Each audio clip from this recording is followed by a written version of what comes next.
My name is Jen, and I have been teaching myself how to make stained glass since March of 2025. From the very beginning, I decided to document the entire journey and share what I've learned online. It has been such an incredible experience, and for the most part, the little community that has found my content has been absolutely wonderful. There is so much kindness surrounding sharing this new venture, which I honestly did not expect. When you post something online, people want the highlight reels, and all anyone ever shares is their perfect attempt because that's what gets the views. No one wants to learn from a beginner, but I found that that's just not true. Well, maybe the learning from the beginner part is true, but for the most part, when I share an experience, whether it's a success or an epic fail, I have been getting really supportive feedback overall. It has just made my journey into learning how to make stained glass so much more enjoyable and exciting. So if you know who I am, I just want to say thank you for sticking around and watching my growth. And if it's your first time coming across one of my videos, I want to say welcome, and I hope that you stick around as my progress continues. There is one major tool when it comes to making stained glass that is going to be the difference between progress and just sort of hitting a plateau, and that is the soldering iron. So let's talk about it. When I began making stained glass, I ordered the wrong soldering iron without realizing it. The iron itself actually wasn't bad. I paid just as much, if not more, than I would have for the Hacko that everyone seems to recommend these days. So I just didn't pay enough attention to the details, thinking that because of the price, it was what I needed it to be. The Weller brand also came up during my research, and because of the price, I just assumed when I put in stained glass soldering iron, I would get results for a stained glass soldering iron. That lesson was learned pretty early on to pay more attention to the details. I will say that if Weller made a wedge tip for the iron that I have, I would definitely be continuing to use it. It holds consistent heat, gets hot enough, has a digital thermostat.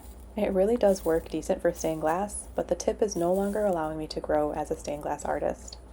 Also, I cannot believe that I just referred to myself as a stained glass artist, but we're going to keep going.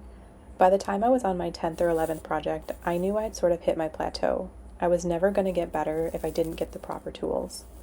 My friend recently bought someone's old stained glass studio and had some extra irons in it, so I decided to borrow one because it was time and I wanted to see if there really was a difference in my final pieces based on the soldering iron that I was using. Let me start by telling you that I expected there to be a learning curve when switching to a new soldering iron, but I did not think it was going to be as intense as it has been. To go from a digital thermostat that changes temperatures within seconds to a soldering iron from, I'm assuming, the 1990s, using a rheostat with no temperature gauge and instead using percentages of the wattage, I can't quite put into words how difficult it has actually been to adjust to this new soldering iron. I would also like to say that I don't intend on keeping this specific iron. I do plan on getting the Hacko, which has the thermostat of sorts, so the one that I'm using now is definitely more difficult to figure out.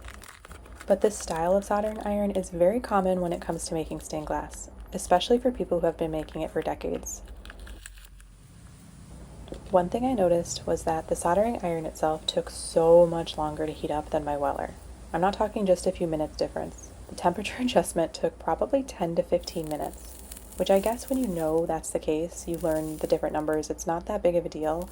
But I didn't know what I was doing, so I put the heat up way too high and it was just a mess. Solder started to splatter everywhere, which at first I assumed was just from too much flux, but honestly, I think it was mostly the temperature.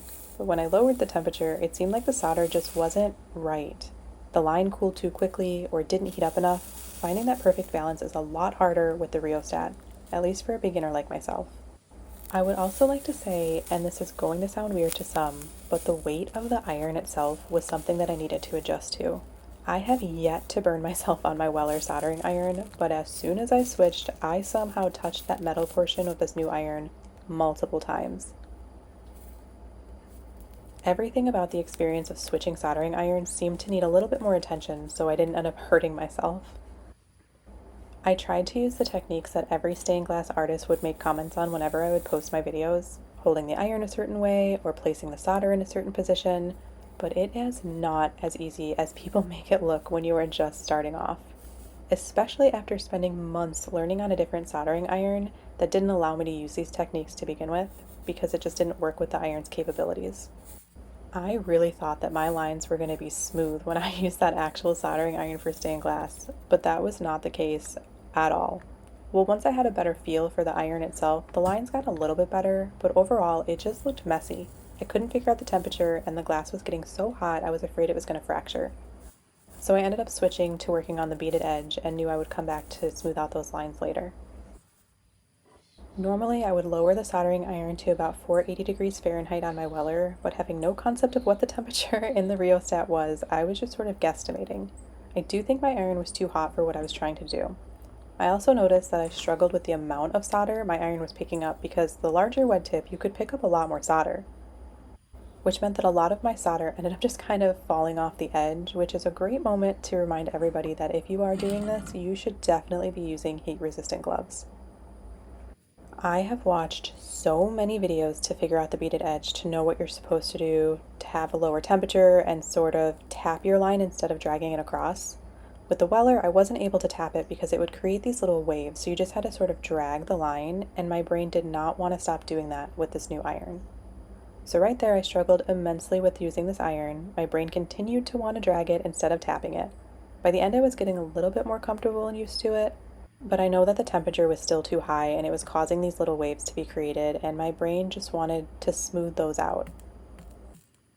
After doing the best that I could with the beaded edge, I did go back and try to clean up my solder lines, and it didn't get much better. I mean, it doesn't look like my first project, so there's definitely improvements there overall, but I could not figure out the temperature for anything. The lines cooled too quickly or were too hot, and then it just seemed like they didn't heat up fast enough on the entire line. For example, the solder line would reach the melting point, but I wasn't able to drag it along because it kept getting stuck where the solder just wasn't heating. I'm sure that all of these little hiccups will be smoothed out when I have more practice with it, but I will give props to those who use a soldering iron with a rheostat. I'm starting to think that it's mostly people who work with lead came and not the copper foil method who use the style soldering iron, because you're only soldering small bits with the lead came version of stained glass instead of soldering every single line. Either way, it has been an experience, and I look forward to getting my own iron that I can truly practice with to fix up my lines.